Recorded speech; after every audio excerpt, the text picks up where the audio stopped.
welcome back to another video, and today we have an epic Constellar deck profile for you guys. Constellar is an epic, really old deck that I love this deck. It's really fun to play, very competitive, very strong, and backed up by this trap lineup that's very spicy, by the way. Yeah, no, it's gonna do pretty well. So this deck can beat the meta, can beat a lot of stuff.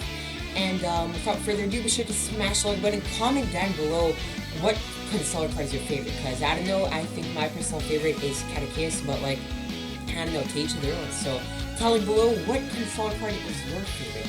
And without further ado, let's get right into the video. So as I said, this is a Constellar deck profile. This deck revolves around Z summoning rank 4 Xyz monsters, or like, and then continuing from there. It's a really good deck, it's light based, and it has a bunch of different types in the deck. You have over your spellcasters, you have beast warriors, you have warriors, and you have beasts. So that's like the 4 Constellar, oh, and fairy obviously. But that's the 4 Constellar types, the 5 Constellar types that you basically have to keep in mind. And these types are really good in Yu-Gi-Oh! Because they synergize with a lot of searchers, like Tenki and Rhoda. So yeah, the whole point of the deck is you want to make like a powerful Xyz monster, like Pallades, Infinity, or like, I don't know, Ptolemy, or even Dweller, and sit on that backed up by a bunch of trap cards. So this deck can do this very consistently, and because of a card like Double or Nothing, it can also OTK very consistently. So this deck has like an incredibly easy time spamming up level 4 monsters. And now let's get right into the deck profile. So first of all, we have one Constellar, Algaby. I think this is the worst Constellar, but it's still mandatory. It's a Goblin Bird, basically. That's how you think of it.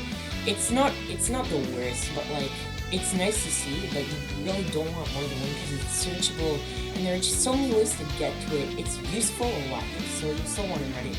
And yeah, so we have one Constellar Lady. We have one, or triple Constellar I suck at pronouncing Constellar, Chaos or Chaos. This card is really stupid. Basically lets you increase and reduce levels of Constellar monsters you control by 1. So you'd be surprised how much this actually does come up. It's really cool. So we have triple Constellar Kiss, and obviously you can search this with Transformation Technique, so we are really 6 of this card. Not to mention it's a pretty big normal summon at 1800, which a lot of the Constellar monsters have like pretty big stats. Next we have triple Constellar Pollux. Pollux is really good because when it's normal summon, you can additionally normal summon another Constellar from your hand. And why this is good is that it's not like a Legend, or like it's good because it's an additional normal summon, not a special summon. A lot of the Constellar cards get their effect on normal summon. So Pollux is infinitely better than a Legendary is. And with a card like Rhoda, we see it very often. Next we have triple Constellar Shirtan. Shirtan is really good because on summon it can add a Constellar card for monster from your deck to hand. Why this is good is that you have so many Constellar cards and monsters that when you see access to them, they're just really easy to spam stuff out. I find myself searching these next 2 cards quite a bit. My favorite one is Constellar Catechus. So let's give this card a quick read. This card is really powerful. So if you control Constellar monster except itself, you can special summon it from your hand, which is obviously amazing. And its other effect over here, during the main phase, you can add 1 Constellar Spot Trap card from your deck to your hand. And then you can only use each of the previous effects of Constellar Catechus with the turn. A Constellar Xyz monster that has this card's material gains its effect. If this card battles a light or a dark monster before damage or calculation, you can banish that monster.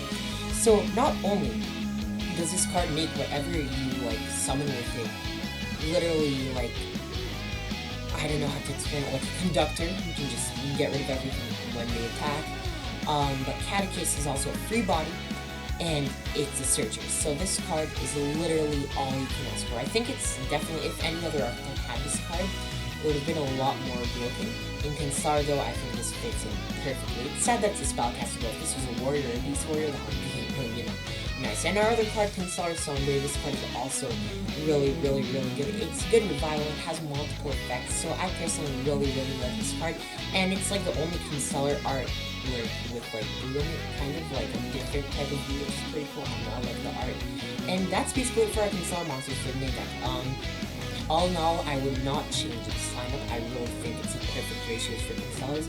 And on to the next one, we have Triple Galaxy Soldier. So if you guys haven't noticed, every single Constellar monster is alike. So Galaxy Soldier synergizes with this insanely well because it gives you access to a free card, which, by the way, most of you guys know, I love this card. It gives you access to Infinity and Nova, obviously. Both of these cards are absolutely busted. And having Soldier to back up your hand, any hand that you see Soldier with is instantly back. And I can guarantee that. Triple Galaxy Soldier, free games with this card. You have Triple Ash Blossom Joy Spring. You can win this or no. I still think Ash is slightly better. I'm not going to go into depth about this card. I think this card is pretty good by itself. On Triple Ash, we have one Constellar Twinkle. So Constellar Twinkle is basically a card that can boost levels, which, like, yeah, I know it's not the best, but we are at a 1, and well, technically 4 because you can switch with Catechist, but still. Twinkle can also add itself back to the hand. And what's cool about this card is that it actually does come up more than you would think. Like, I love having this card. I love seeing this card. While it may have an underwhelming effect, it feels good to see it. It really does help you sometimes. And when you need something like this, it really does come in clutch. One Constellar Star Chart, I find myself searching this card a lot more than the other card though, because it's significantly better. Just once per turn, when a Constellar Disease monster is something, you can just draw a card. So why this is good is obviously you're disease summoning Constellar monsters, and drawing cards is good. And if we haven't learned that, then why is it part of the banned, I guess, I don't know. So yeah, these are my 2 Constellar spell cards, and the only actual cards you can search with Catechist, but so technically we are in each of these cards. Technically 6, because we have Triple Catechist. We have, well, no, 4, but we have 1 Reinforcement of the Army, obviously searching us where is it, Pollux, obviously, really great card. You want to be able to see it, so Rhoda is a great card. Triple Fire Formation, Tenki searches you with a house. Obviously, Tenki's a really good card. I love Tenki. It's just pretty stupid. And another fun fact about this, you guys can actually choose to fill the Zodiac engine with this deck. You can install a Zodiac, and there's actually a lot of synergy with this, so just keep that in mind. 1 Double or Nothing, obviously, for the OTK combo. I'll get into that a bit later. Onto our trap lineup, we have Triple Solemn Judgment. Solemn Judgment is just, wow, what a card. Just negating basically anything except monster effects is stupid. But then I think this card edges out Judgment just a bit. We have Solemn Strike. This card pays usually less life points, but who cares about life points? This is Yu-Gi-Oh! But it negates monster effects, which is really key. And I think that negating monster effects is just much better in general, and like, yeah, I like Strike more than Judgment. I don't think that's too much of a surprise. I'm sure many of the more experienced players will definitely agree about this. Triple Different Dimension Grant. So this is like a techie trap we're throwing in. This card kills like all of the meta. Any monster that's sent to the graveyard that turn is banished instantly. That's the whole effect. Yeah, no, it's pretty good. If you activate this against Drytron, they pass. If you activate this against Virtual, guess what? They pass. If you activate this against Dinos, bye-bye, they pass. It's a really great card. We have Triple Crackdown as my final trap of choice. I love Crackdown. I think Crackdown is stupid. Obviously, you time Crackdown while their turn is over. It's literally over. They're gonna pass. Not to mention, sometimes if you need an extra level 4, you know, just Crackdown with something like you can overlay with your thing, smack on like some random Utopia, and then just make the lightning or something, which is pretty cool. That's it for the main deck. Really consistent main deck. 21 card monsters, 21 monsters, obviously, and then 1, 2, 3, 4, 5, 6, 7 spells, and however many traps. So 12 traps. Very consistent. I love this deck. And onto the extra deck, we have double Divine Arsenal, double A Zeus the Sky Thunder. This card is stupid because in a deck that's literally Xyz, all of it Xyz. Zeus is just a really nice card to have. And when you get going second, Zeus is a really nice card to have. It can conflict with some of the traps, but really, it's not good. 1 Infinity, 1 Nova, obviously for a Galaxy Soldier playing Infinity is one of the most busted boss monsters in the game, in my opinion. Being able to steal a monster, gain attack, negate activations, so you can use it in the damage set, is just really good. And obviously Nova just makes it, you sadly can't do this Cyber Dragon Nova to play with this, but yeah. You have 1 Consort Ptolemy M7, so this card is so good that it's actually, you can see it play in Virtual World. And why it's so good is because its effect is just really powerful, and you can Xyz summon it way easier than other decks because you can just make it over any Constellar Xyz monster, including our next card, Constellar Pleiades, which you can make with Galaxy Soldier as well, by the way, or if you boost levels and stuff. This card is so good, it's literally a quick effect Compulse. Like, what can you ask for more? Compulse is, in my opinion, an amazing trap card.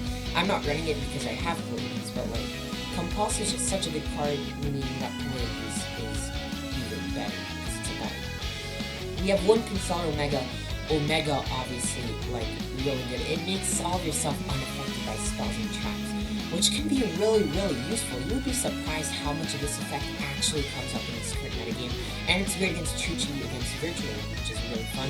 And then obviously the Utopia pack, you have the one Lightning, the one Prime, and the one Utopia, along with the one Utopia Double. Utopia Double is a free OTK 10,000 point damage. As long as you have any monster with 2,000 or less attack on their board, you literally win the game. Not ironically, no joke. It's just 10,000 over that monster. The little combos, you just overlay 2, make Utopia Double, double effect, and grab the double or nothing, summon Utopia over it. Go into battle phase, Utopia attack over their monster, Utopia negate its own effect, and double or nothing, double attack because Utopia's at 5,000 goes to 10,000, and that's the game. Really busted card. Obviously, Prime and Lightning are really nice to have as well. They're really good cards. Lightning is just stupid. And fun fact, Prime is one of the only cards with 10 as part of the attack power, like 2,500. That's pretty cool. But the one Tornado Dragon, I really like this card. I find that spell trap removal is just really, really good. So yeah. One Abyss Dweller, obviously being able to shut off your opponent's graveyard is absolutely amazing. I find myself when I'm going first making this card quite a bit backed up by trap cards, which is actually a lot more impressive than you guys would think. And finally, we have the one Buchinki Eshima for our Link monster. If it's only one Link monster, we really don't need more than this. And yeah, it's actually, it does come up quite a bit actually. Onto our side deck, we have Triple Alpha, the Master of Beast. So Alpha is really good in this deck because sometimes if you're going second and you, like some decks, they make really big boards, and Alpha just helps you break those boards super easily. Same reason for the Silver card that one, Solar Pink Tops. Really good card, both of these I will not cut. Triple Lancia is really good in this format against a plethora of decks. We have Triple Cosmic Cyclone, obviously being able to Cyclone literally anything is always good. There is not a scenario where Cyclone is bad unless you have 1,000 life points and Cyclone yourself to game. That actually happened to me with an instant fusion before. I mean, if you have the one Harpy's Feather Duster, this card's amazing. Obviously, it was banned for the longest time. I love this card. Mandatory in any side deck, in my opinion. Oh my god, what happened? Well, yeah, you guys saw the last card, triple evenly matched, and that's basically it for the deck profile. I hope you guys have enjoyed. If you did, be sure to smash the like button and comment down below what you guys think of this epic Constellar deck. I like it quite a bit. And of course, as we have been timed out due to inactivity, I'll catch you guys in the next one. Alright guys, peace.